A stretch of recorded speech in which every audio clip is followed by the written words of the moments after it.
Hello and welcome to Honda S2000 unlike any other, because this is a Amuse Powerhouse S2000 GT1 Turbo. This is a tuned vehicle produced by Amuse and it has appeared in Gran Turismo 5 Prologue, Gran Turismo 5. It's just been in a ton of Gran Turismo games before and even now. So in Gran Turismo 7 we are gonna see how this vehicle performs. So with the price tag of 250,000 credits, there is some performance that is really expected from this vehicle, but knowing Powerhouse Amuse, that is exactly what we're gonna do. They are a legendary tuning manufacturer that takes standard vehicles like the Honda S2000 and the Nissan 350Z and makes them absolutely bonkers.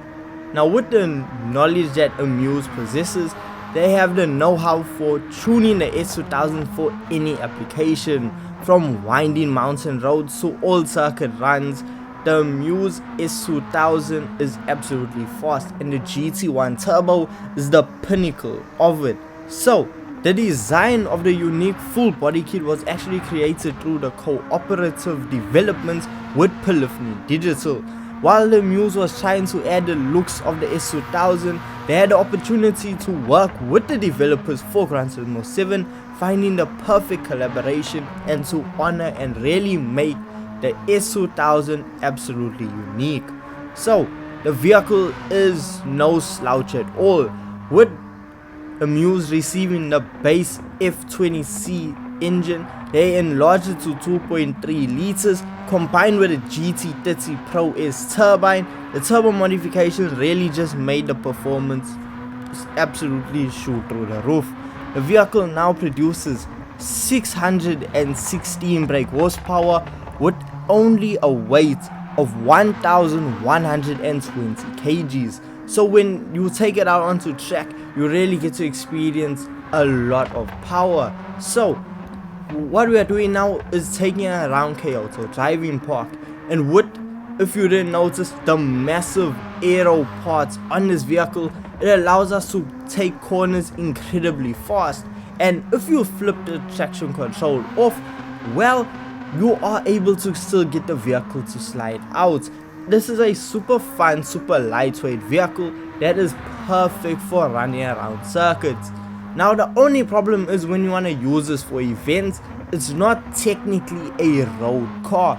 So for events that specifies that you have to use a road vehicle, well, you can't use it. But that does not mean that you cannot use it in other events. So the Amuse is locked out of certain events, but for majority of them you can still use this eligible vehicle. And it is such a fun vehicle to use. Even in its standard form, it is just such a joy to experience this vehicle, and it is actually well worth the 250,000 price tag that comes along with it, because this car is actually able to set lap times of 1 minute 45 seconds around Kyoto Driving Park. Look, I'm not even the best driver, but doing the same circuit in supercars, I wasn't even able to match that time. So the Amuse S2000 GT1 Turbo, a bit of a supercar killer in disguise, and something that a lot of people may actually look over and not even try.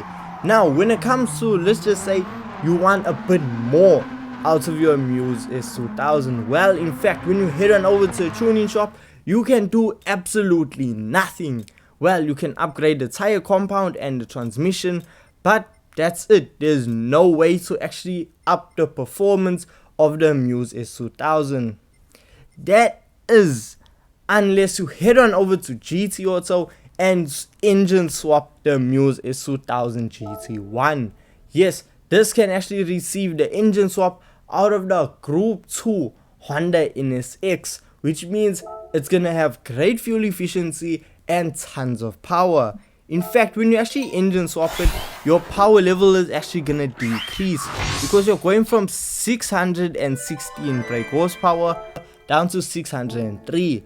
However, the big difference is you can actually add a high RPM turbocharger to the Group 2 engine, which will then bump up the power to 838 brake horsepower. That's 200 brake horsepower added on. Now the engine swap does cost 500,000 credits. So is it worth spending 500,000 credits for another 200 odd brake horsepower? Now when you take it back out onto circuit, it is really such a big difference. That 200 brake horsepower changes everything, but I just don't see it being worth 500,000 credits. Now it also does improve the fuel efficiency of this vehicle, and you can actually use it for money grinding, which is such a bonus. And in the long run, if you use this vehicle, you can see yourself earning way more than you spent on the vehicle, and it's just honestly a great return on investment. I never expected to say that during a car review, but anyway, the Honda S2000 GT1, super fast, super lightweight. When it comes to upgrading even the visual parts, well, you're out of luck. You can't really change anything. You can change the livery however, and that's about it. Also, quick tip, if you are tuning the Amuse S2000 GT1, do not slam the front suspension, because if you slam the front suspension, well, you're not gonna have any steering angle. Understand, Gran Turismo 7 is a driving simulator, and this really reminded me, because with us slamming the car to the ground, well, the wheel doesn't have much turning rotation before it starts clipping the fenders, which means your car will not be able to turn. And I thought my controller was bugging out when this happened, but turns out it's just the simulation part of Gran Turismo actually showing its face for once. So the Amuse S2000 GT1, super fast, super lightweight, super car killer.